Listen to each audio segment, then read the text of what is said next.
Nagkamali ng hawak ng kamay ang babae sa isang lalaki sa elevator. Pero hindi niya alam. Hanggang sa lumabas ang boyfriend niya ng elevator. Doon lang niya napagtanto. Yun pala, kamay ng estranghero ang nahawakan niya. Agad niyang inalis ang kamay niya at hinabol ang boyfriend niya.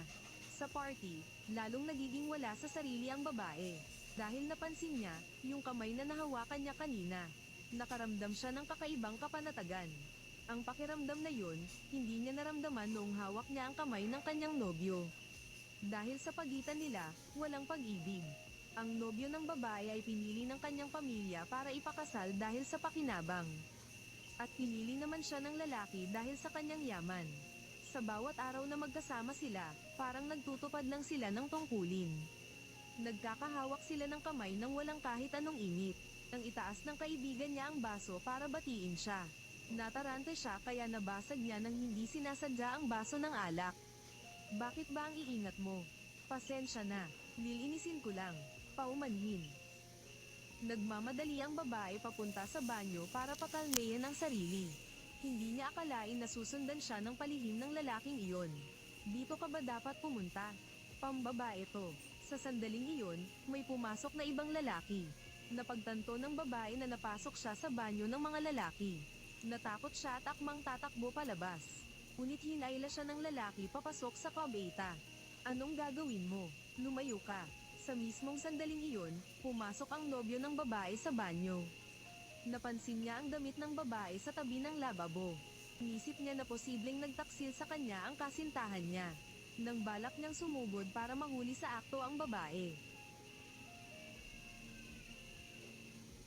Bakit ka pumasok sa banyo ng mga lalaki?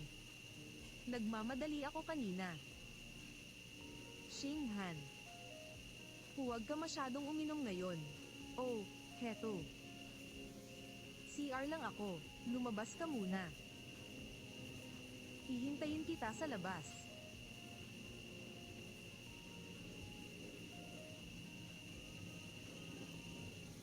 Boss Joe, magbabanyo ka. Akala ko hindi na kayo magkikita. Pero isang araw, nagiinuman sa bar ang babae at ang kaibigan niya. Nang mapansin sila ng dalawang lalaki, nilapitan sila at binastos ang dalawang babae. Sa kabutihang palad, nakita muli ng babae ang lalaki sa elevator noong araw na iyon. Nang tulungan niya ang babae na itaboy ang dalawang siga, biglang binasag ng kaibigan ng babae ang bote sa ulo niya. Pinakagusto ko sa lahat ang mga manyak na katulad nito. Anying, hindi siya yun. Nang magising ang lalaki, natuklasan niyang hinuberin siya ng damit. At iginapos sa kama, kahit na iniligtas mo ako kahapon. Pero hindi ko rin naman kasi alam kung masama kang tao. Kaya kailangan muna kitang gapyusin. Pagdating ng kaibigan ko, saka lang kita pakakawalan. Pagkasabi niya nito, nagtungo na siya para maligo. At tinawagan ang kaibigan niya para pumunta agad. Nahihiya rin kasi siyang mag-isa sa bahay kasama ang isang lalaki. Pero hindi niya akalain na. Anong ginagawa mo? Anong gagawin ko? Ipagbibigay alam ko yan sa pulis. Una, hinubad niya ang damit ko. Tapos, iginapos niya ako. Ganyan mo ba sinusuklian ang tumulong sa iyo? Iginapos kita dahil natatakot akong mapahamak. Mukhang napasubo tayo sa masamang tao. Kailangang makiusap ng babae sa lalaki. Lihisan niyo muna siya. Nakalimutan niyang habarin ang kanyang shirt. Higit pa roon, iginapos pa nila ang mga kamay at paa niya at itinapon sa kama. Sa pagkakataong ito, gustong samantalahin ng lalaki. Para makaganti sa kanya. Dahil nakita niyang madali siyang tuksuhin, sa huli ay pinatawad na rin siya nito. Nang pabalik na sana ang lalaki. Engsen.